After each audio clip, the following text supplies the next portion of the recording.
존경하는 대구 시민 여러분, 안녕하십니까? 수성구 출신 정일균 의원입니다. 오늘 본의원은 저출생 시대에 대응하고 가족 돌봄의 가치를 높이기 위한 해법으로 대구시 조부모 손주 돌봄 수당 도입의 필요성을 말씀드리고자 합니다. 지난달 OECD는 한국에 태어나지 않는 미래라는 보고서를 통해 한국의 합계 출산율이 세계 최저 수준이라고 깊은 우려를 나타냈습니다. 특히 현재와 같은 출산율이 지속될 경우 60년 내 한국 인구가 절반 이하로 줄어들 것이라는 충격적인 전망을 했습니다. 통계청이 발표한 2024년 인구 동향조사에서도 우리나라 합계 출산율은 0.75명으로 인구 유지를 위한 최소 기준인 2.1명의 절반에도 못 미치는 수준입니다. 대구시도 0.75명으로 전국 17개 시도 중 14위에 머물며 매우 낮은 수준을 보이고 있습니다. 이처럼 저출생 문제가 갈수록 심각해지는 가운데 한 민간 기업은 2021년부터 직원 자녀 1인당 1억 원의 출산 잔여금을 지급하여 연평균 출생아 수가 20% 이상 증가하였으며 출산을 장려하는 기업 문화도 자리 잡았습니다. 이윤을 추구하는 민간 기업이 저출생 문제 해결에 앞장서 사회적 책임을 실천한 모범적인 사례입니다. 대구시도 저출생 문제 해결을 위해 결혼부터 양육까지 전 생애 주기를 아우르는 실질적이고 적극적인 정책 추진이 필요합니다. 특히 가장 긴 시간이 소요되는 양육 단계에서의 지원이 중요하며 그중에서도 조부모 손주 돌봄 수당의 도입 필요성을 강조드리고자 합니다. 보건복지부의 보육실태조사에 따르면 가정 내에서 영유아를 돌보는 사람 가운데 84%가 조부모인 것으로 나타났습니다. 이는 맞벌이 가정의 증가로 인해 조부모의 황혼 육아가 이미 보편화되었음을 보여줍니다.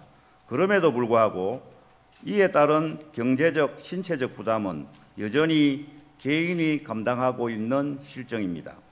아이를 키우는 일은 더 이상 개인이나 가정의 몫이 아니라 사회가 함께 책임져야 할 일임에도 가정 내 조부모의 아이 돌봄에 대한 공적 지원은 여전히 미흡한 상황입니다.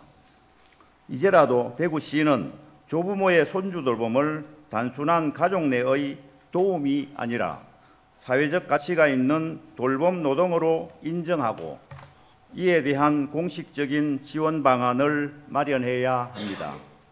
이미 여러 지자체에서는 저출생 대응과 맞물려 조부모 손주 돌봄을 지원하는 제도를 발빠르게 도입해 시행하고 있습니다. 강주시는 2011년 전국 최초로 손주 돌봄 수당 정책을 시행하였으며 현재는 만 8세 이하까지 지원 대상을 확대해 가장 폭넓게 운영하고 있습니다. 서울시는 2023년부터 서울형 아이 돌봄비 사업을 시행하여 조부모는 물론 사촌인의 친인척까지 지원 범위를 넓혀 최대 월 60만 원까지 지원하고 있습니다. 이와 같이 전국 광역시도의 절반 이상이 손주 돌봄 지원 정책을 시행하고 있거나 계획 중에 있습니다. 이제 대구시도 아이 키우기 좋고 가족이 행복한 행복도시로 나아가기 위한 좀 더 과감한 정책 도입이 필요합니다. 김정기 시장 권한대행님과 관계 공무원 여러분, 양육의 어려움으로 출산을 망설이는 부부들이 우리 사회에 여전히 많습니다. 조부모 손주 돌봄 수당은 올해 대통령 직속 저출산 고령사회위원회의 지자체 저출생 대응 우수 사례로도 선정된 바 있습니다. 이 제도는 부모에게는 양육 부담을 덜어주고 조부모에게는 경제적 지원과 함께 사회적 역할을 인정받는 계기가 되며 아이들에게는 정서적으로 따뜻한 환경에서 안정적인 돌봄을 제공하는 일석삼조의 정책입니다. 대구시도 건강하고 안정적인 육아 환경 조성을 위해 관련 조례 정비와 제도 도입을 서둘러 조부모와 부모, 아이가 모두 행복한 양육 친화도시가 될 수 있도록 힘써 주실 것을 당부드리며 이상으로 5분 자유 발언을 마치겠습니다. 감사합니다.